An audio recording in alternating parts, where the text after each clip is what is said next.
नमस्कार, Haryana at 9 PM news channel में आप सभी का स्वागत है। आइए आपको कराते हैं खबरों से अपडेट। खरखुदा करंट लगने से बीते सप्ताह थाना कला निवासी युवक सुमित की मौत मामले में बुधवार को मृतक के परिजन ग्रामीणों के साथ मिलकर पुलिस थाने पहुंचे और आरोपियों की गिरफ्तारी की मांग की, जिन्हें पहले थाना प्रभारी जसपाल सिंह सहित अन्य अधिकारियों ने भी समझाने का प्रयास किया, लेकिन ग्रामीण नहीं माने। 7 घंटे तक थाने में धरना देकर शाम को पुलिस को 2 दिन का समय देकर वापस घर लौट आए। बीते सप्ताह सैदपुर एरिया इंडस्ट्रियल एरिया में बिजली फॉल्ट को दुरुस्त करने के दौरान करंट लगने से थानाकला निवासी सुमित की मौत हो गई थी। मृतक के स्वजनों ने इस मामले में शिकायत देते हुए एसडीओ सैदपुर जेई व लाइनमैन के खिलाफ मामला दर्ज करवाया था, लेकिन फिर अगले दिन शिकायत देते हुए आरोपी के खिलाफ 302 के तहत मामला दर्ज करवाया गया था।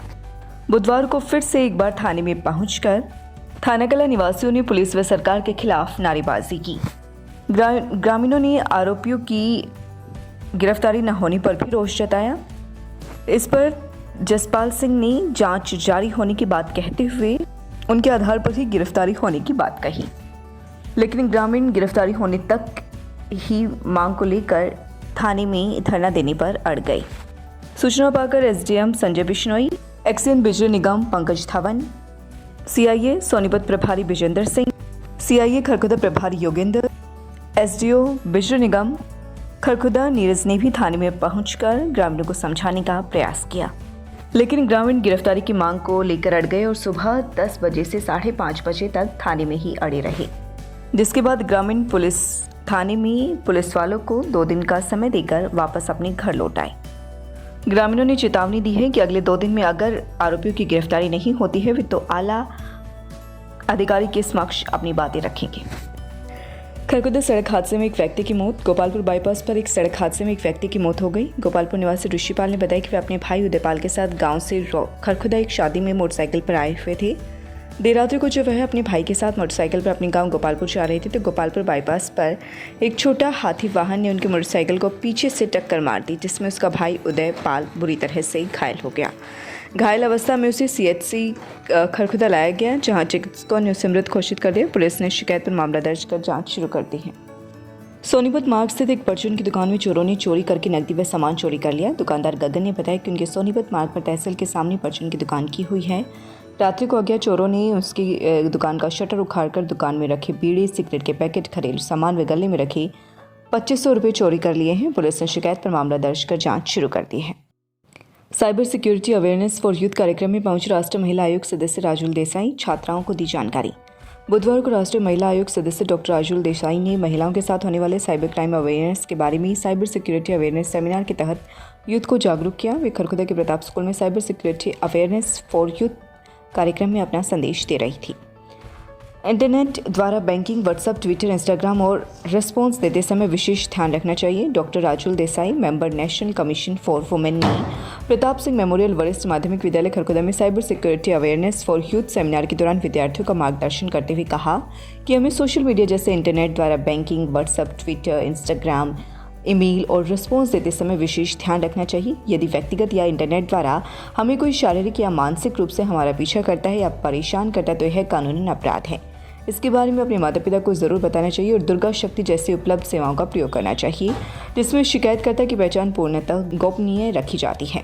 इस अवसर पर डॉक्टर राजुल देसाई ने प्रताप स्कूल खरखुदा की छात्रा अपर्णा द्वारा मॉस्को में आयोजित अंतर्राष्ट्रीय मॉस्को वुशु कप में स्वर्ण पदक प्राप्त कर भारतवर्ष का नाम रोशन करने पर स्वागत करते हुए ओलंपिक में पदक जीतकर देश का गौरव बढ़ाने का आशीर्वाद दिया तथा अन्य छात्राओं को उत्साहित करते हुए कहा कि आप सभी को अपर्णा से प्रेरणा लेते हुए अंतर्राष्ट्रीय स्तर पर उच्चतम सफलताओं को प्राप्त करते हुए देश और प्रदेश का नाम रोशन करना चाहिए।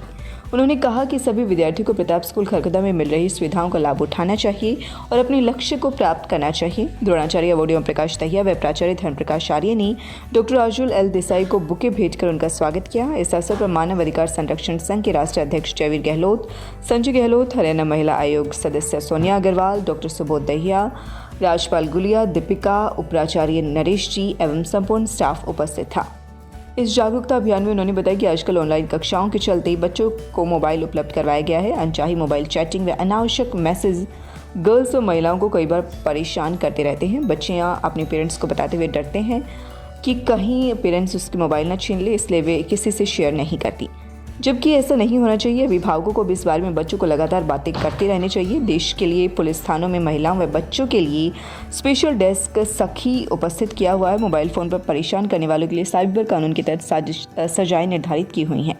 कई बार कुछ शरारती तत्व बच्चों का पीछा करते हैं और ऐसे लोगों की शिकायत दी जा सकती है। उसका दोष सिद्ध होने पर सजा का प्रावधान है। इसलिए महिलाओं व बच्चियों को अपने अधिकारों के प्रति जागरूक होना चाहिए, जो महिलाओं की हर तरह से हेल्प करता है। इसके अलावा महिलाओं को विभिन्न तरह से प्रताड़ित किया जाता है। इसके लिए महिलाएं हरियाणा महिला आयोग में शिकायत कर सकती हैं, राष्ट्रीय महिला आयोग को भी शिकायत कर सकती हैं। उन्होंने बताया कि साइबर सिक्योरिटी अवेयरनेस से संबंधित विभिन्न जानकारियाँ मुहैया करवाई।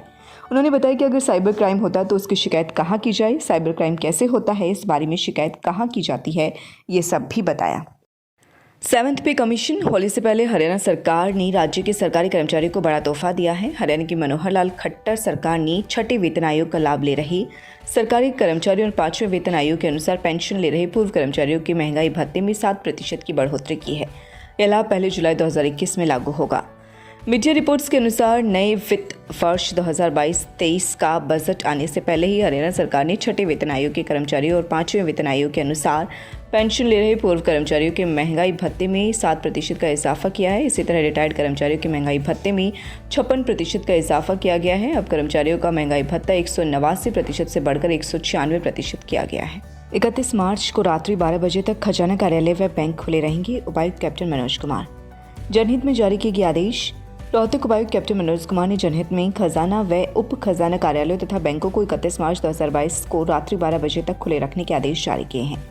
जारी आदेश में कहा गया कि वर्तमान वित्त वर्ष 31 मार्च को समाप्त हो रहा है, इसलिए किसी भी प्रकार की असुविधा से बचने के लिए खजाना कार्यालय व बैंक 31 मार्च को रात्रि 12 बजे तक खुले रखे जाएंगे। उन्होंने संबंधित अधिकारियों को निर्देश दिए हैं कि वे इस दिन उनके कार्यालय व बैंकों में प्रस्तुत किए जाने वाले सभी बिल, ग्रांट, चेक इत्यादि को नियमानुसार उसी दिन निपटाएं, ताकि आम जनता को कोई असुविधा न हो और सरकार द्वारा जारी किसी भी ग्रांट या फंड की राशि लैप्स न हो।